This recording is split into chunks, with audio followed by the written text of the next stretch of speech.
Welcome back to week 2 of Gone Bowling. I'm here. I had to kick Jace off this episode because I want to bring my best friend on, Marcus Randall. So if you like Jace, maybe next week, maybe another week, I don't know. But we'll bring Jason for another show. Man? What's up, Andy? Man, glad to be here with you, man. Glad to be on here.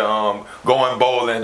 We halfway through the season, man. We got a lot of big things going on, man. A lot of commits coming in. So definitely glad to be here around this time. It's getting cold outside, so you know it's getting more of that football weather, so you know it's almost coming to the end. I was about to say, because you're coming up on our anniversary here next couple weeks.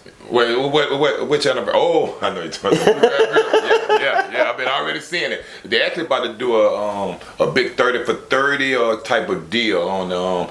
I didn't know they had a Mardi Gras Miracle, which was with the same two teams, but it was basketball. So they're about to do the Bluegrass Miracle and the Mardi Gras Miracle, which was both with the Kentucky and us and with the Tigers. So man, that's gonna be a one out there. So definitely doesn't get old, man. They're gonna be back replaying it here soon. I would say how many years ago that would, but I got in trouble last week. I mentioned my age and high school. So we ain't puppies no more, you know. Yep, definitely. But don't worry about the years. But man, we definitely in there, and man, I'm gonna be glad to see it. And again, you know, they keep highlighting it each and every year. So man, we're gonna keep playing it. It never gets old. Well, let's talk about some of these young men that we might have a chance to make another play. I know last year, you and I are the GMs, and we almost had our Bluegrass Miracle last year. Right at the end. Right at the end. It was some freaky things went on right there at the end. I remember a phantom flag looked like came in. No phantom. It was a real flag. Everybody thought it was over. They didn't almost dump the coach and everything. I think James Lucas, the quarterback, was trying to get you. Yeah, it was like, whoa, hold up, it's not over. And then all of a sudden, here comes the flag. Here comes the flag. 3 seconds left. And man, it came down, but I guess it's only one Bluegrass Miracle. Yeah, unfortunately, I walked out there, and both teams are heated at that point. They were heated. And I just told the referee, you're doing a great job, man. Right, so if you watch that game and you see me on the field, I'm just telling the referee, you're doing a great job. Because I was really hoping, because my team was hoping to win. I know, and I think the whole stadium, I know the sideline, they would have erupted right there because they had already celebrated the win. I think PJ would have killed me. They had already celebrated the win. I think he was ready to get rid of me. But that's how those games go, man. It was a great game, great atmosphere. But to have it back in Baton Rouge that year, it was great. But now we're going to take it back to where we started. Louisiana Christian University up in Pineville. We're going to talk about 5 more guys this week. Last year you got to meet 4. This week you got 5. Okay. We're starting to wrap this thing up. We've got a bunch of kids already registered. We're going to have 4 teams this year, 2 games with a championship round. Just if you didn't watch last week, so that's how we're doing 2 games with 4 teams and a championship round. Championship round consisting of one 15-minute quarter. So it's a playoff. It's college. It's NFL playoff rules, kinda. You get a full quarter of play. Whoever scores the most in that full quarter of championship round wins. If it's a tie, then we go to sudden death. Sudden death is a first person scores. So you get 1 possession, first team scores, wins the game. Yep. So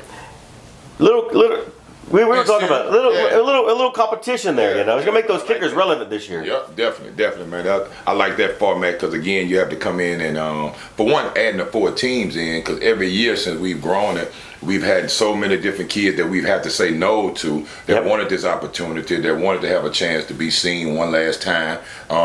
And I think they've seen the success that we've been able to do with a lot of the other kids, especially those that come in that's on the borderline of really not having that offer yet, but are offer guys. And then they get a chance to come in and showcase their talents, come in and be able to leave out there with an offer.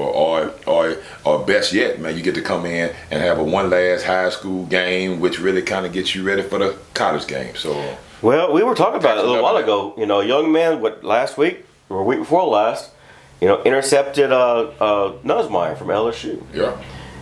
He played in our bowl game. Yeah. Wyatt Williams from Lake Providence, Louisiana, General Trask.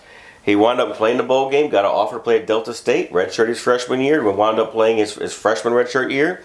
Led the team in tackles, transferred to ULM. Again, led the team in tackles, was a Sun Belt Conference player, now playing for Ole Miss. Yep. Intercepted Garrett Nussmeier last week. Yep. So you're looking at a kid there. You know, he you know, from the bowl game. You got guys like Ethan Fry from Rose Pine, from my hometown. You know, There it is. Quarterback came in, played a great game, was drafted with second round this year for Major League Baseball. Correct. You have him. You've got guys like AJ Gilly, who had no offers coming out of Natchitoches Central. Came in, played a game, 6'4", 300-pound guy. Wound up getting an offer out of the bowl game to University of Louisiana at Lafayette. Played, I think he redshirted his freshman year, redshirted that year, played 4 years, or 5 years because of COVID year. Was playing in NFL now. He's playing for the Seattle Seahawks. So that's what this game has done for a lot of guys. I mean, I'll just name a few off the top of my head. Correct. I got a little bit of a head cold right now, so I can't name them all. Right. If you want to see all the guys, go to our website, go to gridironfootballusa.com, go to the bowl game page. We have listed every single guy's playing the bowl game since 2018, where they're at high school and where they're playing college at. If you click on their name, you go to their link on their school's website, and 90% of the kids, the schools list them as playing in the Gridiron Football American Bowl game. So a big deal for a lot of guys. Right. I mean, you're talking about over 200 plus players Right. playing college football from this game in only 6 years. That's big. That's big. Well, Now we got a whole new class. Whole new class this year. We have 200 guys, so it's about to double fast. Right, Yeah. right. So let's get started. First guy, my Travis Michael at Albany. I went and saw him last week. And he was like, man, I finally got a guy we can get, into the bowl game. We can get for Player of the Week. This young man was nominated for Player of the Week last week with 200-something yards rushing. He had I think 3 touchdowns and 2 2-point conversions last week. Didn't make the list. I mean, you're competing against guys from all over the country. Correct. So didn't make the final 15 list. Great stats. Any other week, he would have been a top 15 guy. Yeah. But just because you've got 100 submissions, it is what it is. But Jonah Grob from Albany High School, Albany, Louisiana, he was second team all district. And what's great about this young man has a 3.7 GPA. That always speak volume. Man. The better your grades are, the higher GPA, the more options that you have out there for you to be able to have at the end of the day. So, man, we definitely want to shout out 3.7. I know that's one thing that we coach and we preach from the camps, from the bowl game. That's one of the things that we hone on, and those guys being able to go in and do the same thing they would do on the field in the classroom. Well, the first part, what's that first word in student athlete? Yep. You got to be a student before you can be an athlete. Got to. So if you want to play college football, you make sure you have that GPA. The higher the GPA, the more options you have. The lower GPA, the fewer options. If you don't have at least a 2.5 core GPA, which is your history, math, science, and English, if you don't have at least a 2.5 in those 4 classes, the chance you play in college football get very, very slim. Starts narrowing down. So that's why we require every kid to have a 2.8 GPA at minimum to be a part of this bowl game. Because the 2.8, you kind of get right close at 2.5. Right. So the higher GPA is, the more options you got. Because even if you may not get an athletic scholarship, that academic money comes into play. Yep. So like if you have a 3.6, 7, 3.8, 3.9, 4.0, the chance of you getting an academic scholarship, that's every college. Correct. And so they look at athletes first for those kind of scholarships. So make sure your grades are high. So academics is extremely good. So our second guy this week, offensive lineman from Montgomery, Louisiana, Montgomery High School, Jett Bullock. He's a 2023-2024 first-team all-district lineman. He's 6'4". Again, 3.65 GPA, Marcus. Man, big and smart. Big and smart, man. That's what I was just about to speak on. Man, I done played with a lot of good linemen, especially up in college, man. And most of those guys they were very good linemen. They were the smart ones. I mean, they knew how to pick up the blitzes. They knew where the blitzes were coming from. They studied the game just like they would do in class. So I definitely like having smart guys, especially on the offensive line, because you got to have 5 guys that understand what's going on while the defense is sending all these good twists, and that's what makes this guy special right here. They always say the big guys are stupid guys, but or slow guys. Yeah, no.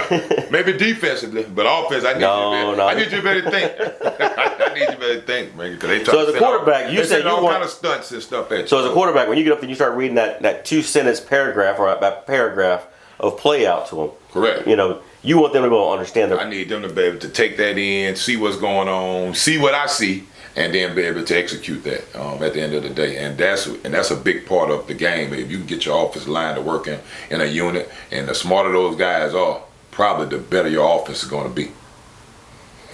Well, let's move on. So our third guy this week, we're going to talk about North Vermilion High School out of Maurice, Louisiana, punter Logan Blanchard. Not very many times you mentioned punter early on in the recruiting process. Right. But you know what? This guy is a first-team All-District and second-team All-State punter. That's big. Another major key player. When you start talking about field position, you start talking about flipping the field. Those guys right there are so important. Them along with the long snapper to make sure we can get it off. But man, when you got a guy that can change the field, that's a weapon. That's a weapon for you, because you're not going to score a touchdown every drive. You're not going to have great offensive drives. But if you can punt the ball and put the team back in their own territory and flip it, man, the better you are going to be throughout that game. Well, all right. So this next guy I want to bring on, little hometown for you. Okay. Linebacker Alijah Banks from Glen Oaks High School in Baton Rouge, Louisiana. Yes, sir. Yes, sir. Didn't you go to Glen Oaks? Yeah, I went to Glen Oaks. Man, I know this guy. He actually played up on my 7-on-7 team. So I've been knowing Alijah Banks for a long time now, and seeing him play and seeing him grow. And last year, man, he actually did it on both sides of the ball last year, offense and defense. It could be because of the low number that they had. I was about to say, he's first team all district defense and second team all district on offense. Yep. So we definitely had to use him both ways. But man, he's a guy that made a lot of different plays out there, from the inside linebacker to the outside linebacker, and man, a guy that's all over the field for Glen Oaks High School. All right. So this one here is a close one for you. Yep. Double close, because Glen Oaks. Right. Last week was Rose Pines. We had two of them. And I just saw them this past week. They had homecoming, so they pulled off a big win there. So man, that's big things going on over there. And shout out to Alijah Banks. That's one of the big time leaders that's on that team right now. Another local guy for us here in Baton Rouge, wide receiver at St. Michael High School in Baton Rouge, Johnny McCarty. First team all district, first team all metro, All-State, honorable mention, and a 3-point. I'm drawing a blank. Also with a 3.2 GPA. Come on, man. So again, another spot receiver. Yep. You know, he's all first team, all district, all state, all metro. You know, so. So I had a chance to see this guy during the spring. He actually played up in our 7-on-7 tournament. He played with Cream. Yeah, that's right. Back in February. Man, I had a chance to see him live in person, because again, at St. Michael, they really didn't throw it a whole bunch. But so you didn't get a chance to see how dynamic this kid really is. And so when I had a chance to see him in multiple tournaments though this spring in 7-on-7, but I know for sure in the one we had at the Lamar Dixon Center that we threw this past year, man, he was making catches in the back of the end zone and route. I was going to mention that. We have a video of him catching that one-handed catch touchdown. Route running, man. So this kid is very special. And I don't think a lot of people have seen him the way how he probably needed to be seen, and he is definitely under the radar. Recruited, he's under the radar. But man, you talk about a gamer. I mean, you talk about a guy that's smart, like we just said, and a guy that understands the game and can really play. I mean, I know we got him as a wide receiver, but he really can. He's a true athlete. Yeah, I think this guy is more of a group of 5 player. Yep. You know, I think it's a Division I, FCS. But for sure FCS, but probably a group of 5 player. Correct. I mean, he's 6'1", 6'2" receiver, about 180, 190 pounds. Yeah, nice size. And a real good size. Yep. And he's fast. Yep. You know, like you said, you saw him at our 7-on-7 tournament back in February. He was making one-handed catches. Correct. We got a video of him making a one-handed catch over a DB and for a touchdown. Obviously, we had an intern step right in the way of that video as well, but you could see what happened. Correct. But yeah, a phenomenal athlete. I think he's gone way under the radar because of where he plays high school ball at. But I think this kid is a group of 5 player who's going to come into the bowl game and wind up with a UL or ULM offer. Yep, I'm excited to see him.